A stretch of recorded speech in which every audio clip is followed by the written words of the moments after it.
नमस्कार, मैं हूं संगीता राय। पूर्वांचल एक्सप्रेस न्यूज के इस वेब पोर्टल में आपका स्वागत है।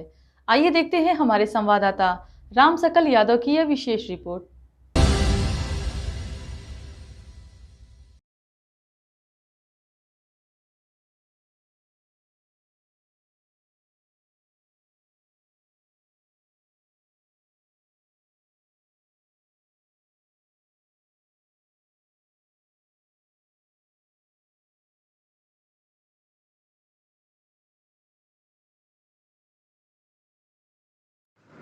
आजमगढ़ देश का 80वां स्वतंत्रता दिवस हर्षोल्लास, गरिमा और राष्ट्रभक्ति की भावना के साथ मनाया गया।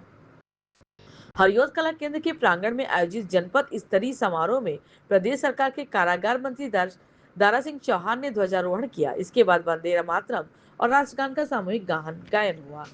समारोह को संबोधित करते हुए कारागार मंत्री दारा सिंह चौहान ने कहा कि तिरंगे की आन बान और शान तथा देश की आजादी के लिए असंख्य क्रांतिकारियों, महापुरुषों और जन नायकों ने अपना बलिदान दिया है। आज हम जिस खुले आसमान में स्वतंत्रता से सांस ले रहे हैं, वह वीरों के त्याग और बलिदान का परिणाम है। उन्होंने कहा कि आजमगढ़ की धरती ने भी स्वतंत्रता आंदोलन में महत्वपूर्ण योगदान दिया। देश को आजादी लंबे समय संघर्ष के बाद मिली, इसलिए स्वतंत्रता के मूल्यों और आदर्शों को अपने जीवन में उतारना हम सभी की जिम्मेदारी है।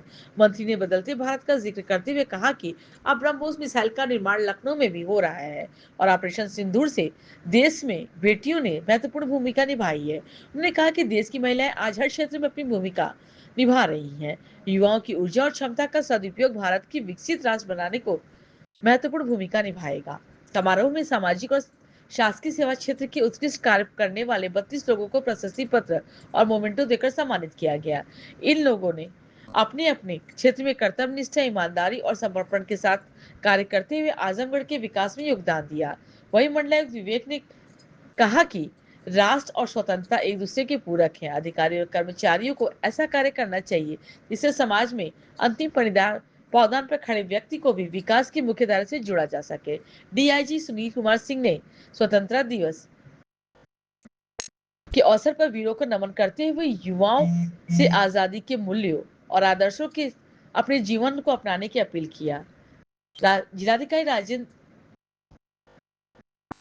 जिलाधिकारी रविंद्र कुमार ने आजमगढ़ के स्वतंत्रता आंदोलन के इतिहास को याद करते हुए कहा कि 1857 के प्रथम स्वतंत्रता संग्राम को लेकर 1947 तक आजमगढ़ के लोगों ने हर प्रमुख आंदोलन में महत्वपूर्ण भूमिका निभाई। उन्होंने बताया कि 1857 में आजमगढ़ लगभग 81 दिनों तक अंग्रेजी हुकूमत के नियंत्रण के बाहर रहा, जो यहाँ के लोगों के साहस और अदम्य हिम्मत का प्रमाण। सर, आज 80वां स्वतंत्रता दिवस है, जिसको लेकर के लाल किले से भी वंदे मातरम गाया गया है पहली बार। सर, इसको लेकर क्या कहना चाहेंगे? आज स्वतंत्रता दिवस के अवसर पर मैं इस जनपद के साथ पूरे प्रदेश और देशवासियों को आपके माध्यम से मैं बधाई देना चाहता हूं कि जिस तरीके से आज कई दिनों से पिछले 9 तारीख से लेकर आज 15 अगस्त तक जो तिरंगा यात्रा, तिरंगे के आन बान सम्मान के लिए रैलियां भी निकाली गई। हमारी पार्टी ने, शासन के बहुत सारे लोग और हमारे प्रशासनिक अधिकारी भी उसमें शामिल थे। मैं सबको बधाई देता हूं। और जिस तरीके से माननीय प्रधानमंत्री जी ने आज दिल्ली के प्राचीर से जो इस देश के जवानों का, उन्होंने नौजवानों को अपील किया कि कम से कम 2 घंटा हमें दीजिए। जिस तरीके से जनसंख्या एक बड़ी समस्या जो 1931 में आजादी के पहले कराई गई थी, आज जो गैर बराबरी थी उसमें तफरका जो था, आज मैं लगता हूँ माननीय प्रधानमंत्री की अपील के बाद कि देश का नौजवान पूरी तरीके से उनकी बात को सुन करके उस मुहिम में शामिल होगा, जिससे इस देश में जो गैर बराबरी, जो असमानता था, उसको खत्म करके समता मूलक समाज और भाईचारा पैदा करने का संदेश दिया है। उसको निश्चित रूप से लोग आत्मसात करेंगे। सर, उन्होंने एक बात और विपक्ष पर हमला बोला है। उन्होंने कहा कि दिमागी नक्सलवाद से सावधान रहने की जरूरत है।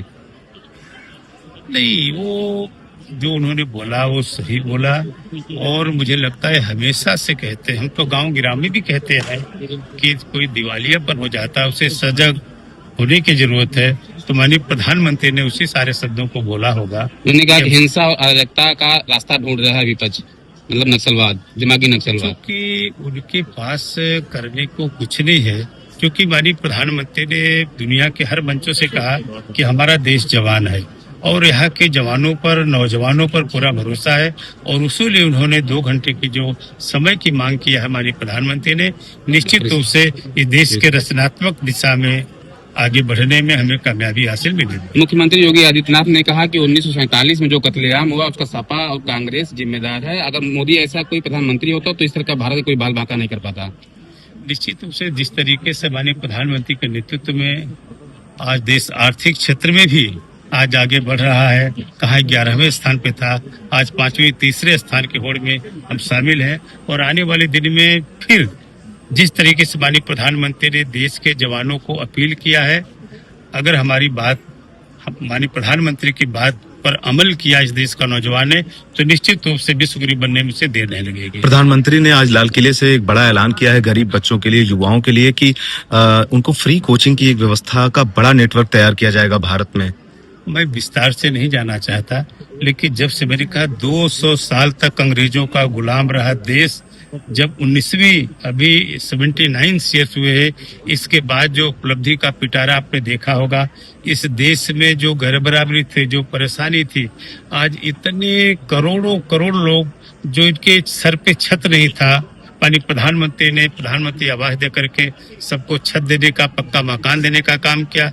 ऐसे तमाम लोग जो गरीब थे, बेबस लाचार थे, आजादी के 70 साल तक जिनकी पूछ पहचान नहीं थी, वो गरीब के बच्चे पैसे के अभाव में बीमारी से मर जाते थे, उनको भी आयुष्मान कार्ड दे करके जीवन देने का काम इस देश के प्रधानमंत्री ने किया है। इसलिए बहुत सारी बिंदुवार चीजें हमारी पार्टी करती रहती है, लेकिन आज मुझे पूरा भरोसा है कि जिस तरीके से मार्मिक अपील हमारे प्रधानमंत्री ने किया है, हमारे देश के नौजवान उस अपील को आत्मसात करके इस देश को रचनात्मक दिशा में आगे बढ़ाने में और तिरंगा के सम्मान, आन बान शान में हमेशा आगे रहेंगे। शॉपिंग का नया ठिकाना टोनी पोर्ट पुरानी सब्जी मंडी के पास। नवजात शिशुओं से लेकर 8 साल तक के बच्चों के लिए कपड़े, खिलौने और जरूरत का शानदार कलेक्शन, आकर्षक डिजाइन, बेहतरीन रेंज और किफ़ायती कीमतें। तो बच्चों की हर पसंद के लिए आज ही पहुंचिए टोनी पोर्ट पुरानी सब्जी मंडी, आजमगढ़। वर्ष 2016, एक सपना, एक संकल्प और विश्वास की एक नई शुरुआत। आज गोमती ग्रामीण निधि लिमिटेड उत्तर प्रदेश में लगातार बढ़ते ब्रांच सेंटर्स, आधुनिक सेवाओं और समर्पित टीम के साथ विश्वास की नई पहचान बन चुकी है। हजारों खुशहाल ग्राहक, शानदार शाखा उद्घाटन और 10 वर्षों के गौरवशाली उत्सव ने हमारी इस यात्रा को और भी यादगार बना दिया है। अब हमारा लक्ष्य है उत्तर प्रदेश में 250 से अधिक ब्रांच सेंटर्स व ATM मॉडल, 1 लाख से अधिक रोजगार के अवसर और 1 करोड़ से अधिक खुशहाल ग्राहकों तक अपनी सेवाएं पहुंचाना। ब्रांच सेंटर एवं रोजगार के लिए आज ही संपर्क करें 9305061484 9250129316। गोमती ग्रामीण निधि लिमिटेड, हर घर गोमती, घर घर गोमती।